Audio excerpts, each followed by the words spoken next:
Pada saat ini, Xiaoyan membagi perhatiannya menjadi dua. Di satu sisi ia mengendalikan nyala api untuk menghaluskan mayat hantu tua iblis tanah pada suhu sedang. Di sisi lain, dia menggunakan suhu yang sangat tinggi untuk memperbaiki logam aneh itu.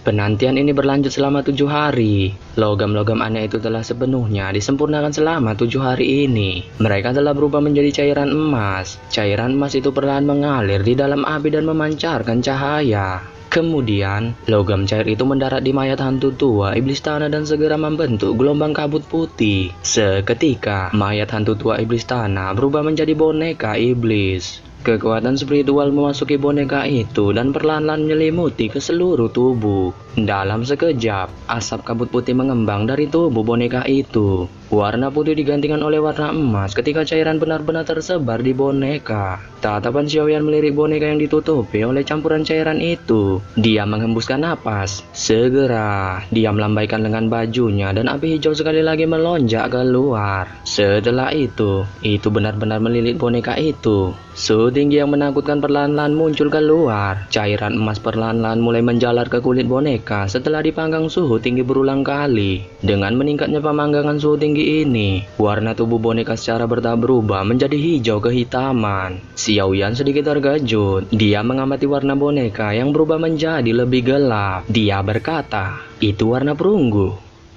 Sedikit info cuy, tercatat dalam gulungan bambu ini bahwa boneka iblis langit dibagi menjadi 3 kategori, langit, bumi, dan manusia. Kategori langit adalah warna emas, kategori bumi adalah warna perak, sedangkan kategori manusia adalah warna perunggu.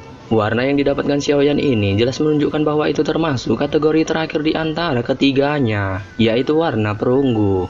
Tidak heran Xiaoyan merasa tidak puas. Meskipun Xiaoyan merasa kecewa di hatinya, dia tidak menghentikan nyala api itu. Suhu tinggi yang menakutkan terus muncul keluar, memungkinkan campuran cairan emas menyerap ke dalam kulit dan otot-otot boneka itu. Cahaya perak tiba-tiba melintas di atas kulit boneka itu. Cahaya perak yang tiba-tiba muncul itu tidak diabaikan oleh Xiaoyan. Matanya langsung menatap tubuh boneka itu dan kegembiraan diam-diam muncul di hatinya. Semakin banyak cahaya perak mulai berkedip dan muncul. Mata Xiaoyan tetap melihatnya dan tidak berkedip. Warna perunggu pada tubuh boneka perlahan-lahan menghilang. Mengikuti penampilan cahaya perak ini, aura yang menyebar dari boneka itu secara bertahap meningkat.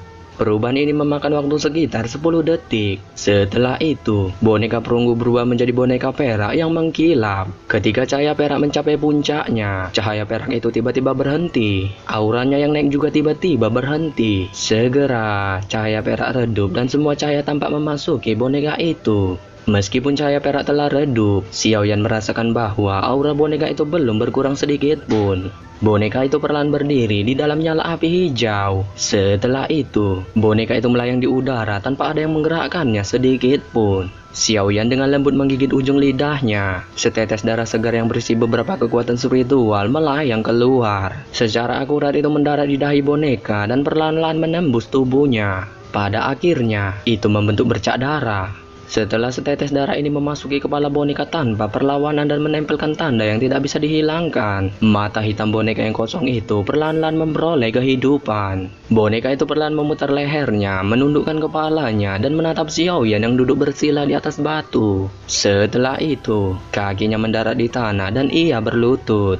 Kepalanya perlahan diturunkan ke arah Xiaoyan. Tatapan Xiaoyan mengandung emosi saat menatap boneka iblis bumi itu yang berlutut di tanah. Dia perlahan melihat boneka iblis bumi itu untuk sesaat sebelum dia tiba-tiba tertawa. Tubuhnya bergerak dan bergegas keluar dari gua. Boneka iblis bumi mengikuti dari belakangnya. Xiaoyan mengepakkan sayap tulangnya dan melayang di atas laut magma. Boneka iblis bumi juga berdiri di udara di samping Xiaoyan.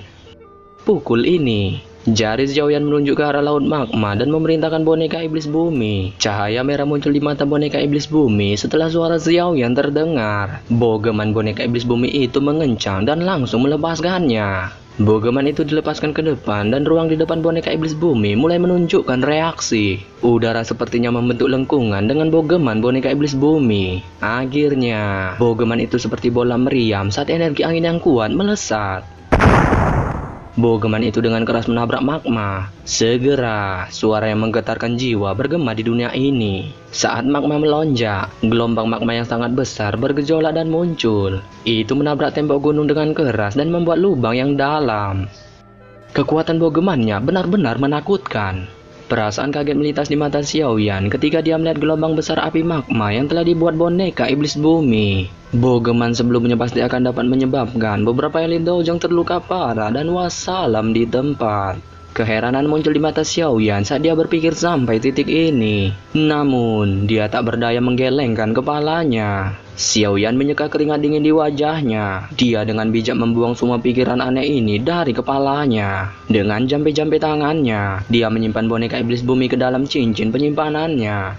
Sedikit info cuy, cincin penyimpanan tidak dapat menyimpan makhluk hidup. Namun, boneka iblis bumi hanyalah boneka mati yang bahkan tidak memiliki kesadaran sedikit pun. Boneka iblis bumi sudah berhasil disempurnakan. Selanjutnya, saya harus memperbaiki pil jiwa darah tulang surga untuk Medusa.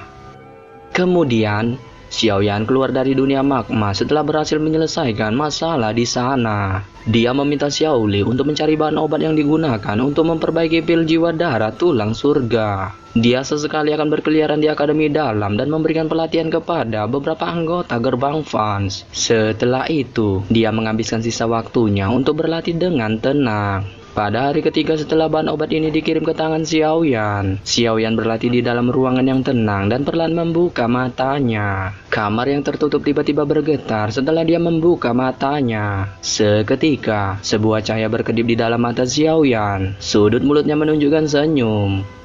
Ini adalah waktunya. Gumaman pelan muncul di mulut Xiaoyan. Tubuhnya perlahan berdiri. Dia mengangkat kepalanya dan dengan lembut bergumam, "Kalau begitu, gas kuy."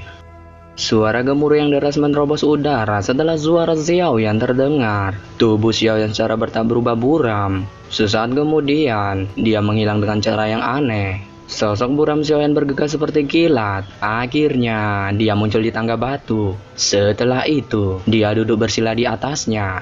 Pada saat ini, Xiaoyan dalam kondisi puncaknya. Dogi yang kuat mengelilingi tubuhnya. Dengan kondisi Xiaoyan saat ini, dia tampak seperti cahaya yang dikelilingi oleh kegelapan. Oleh karena itu, Xiaoyan baru saja muncul ketika sejumlah ahli dengan cepat terbang dari semua bagian di akademi dalam. Mereka dengan cepat bergerak. Akhirnya, mereka berhenti dan menyaksikan Xiaoyan dari kejauhan. Salah satu ahli yang menyaksikan Xiaoyan ini adalah Penatua Suqian. Pada saat ini, matanya terkejut saat dia mengamati Xiaoyan dari kejauhan. Senyum juga melintas di wajahnya saat dia merasakan doki yang kuat di sekujur tubuh Xiaoyan. Dia menoleh dan tersenyum ketika dia berkata kepada dokter peri kecil di sampingnya, "Sepertinya anak kecil ini telah melakukan banyak upaya hari ini."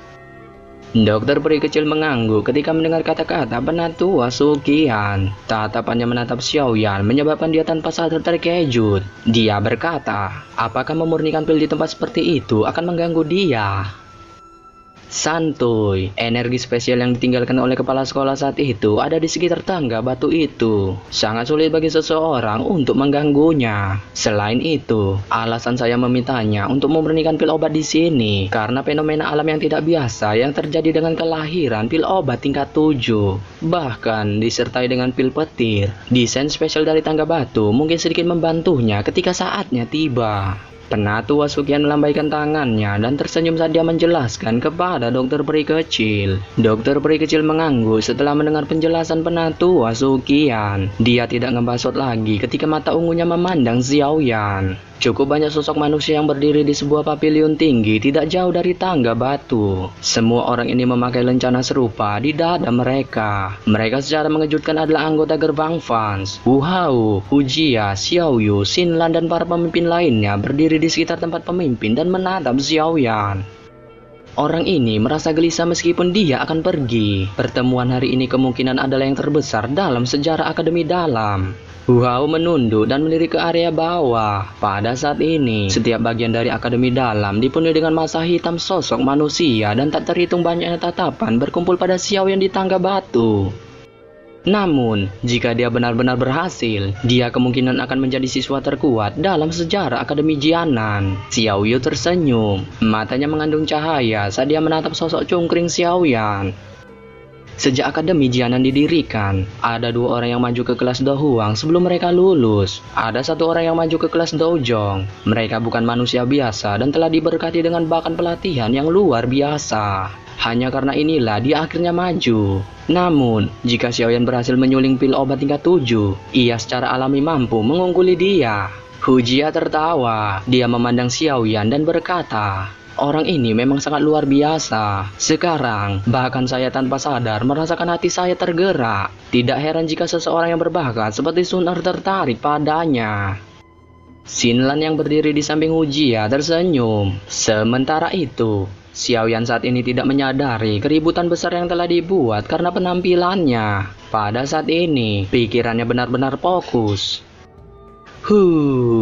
Napas yang membawa panas muncul keluar dari hidung Xiaoyan. Ekspresi sangat serius muncul di matanya. Kedua tangannya bergerak dan kuali obat merah besar tiba-tiba muncul di tangga batu.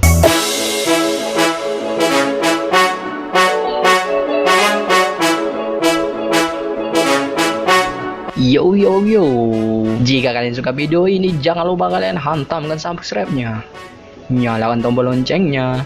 Hantam-hantam like-nya, dijamin pecah HP bapak kau. Akhir kata, saya ucapkan bye.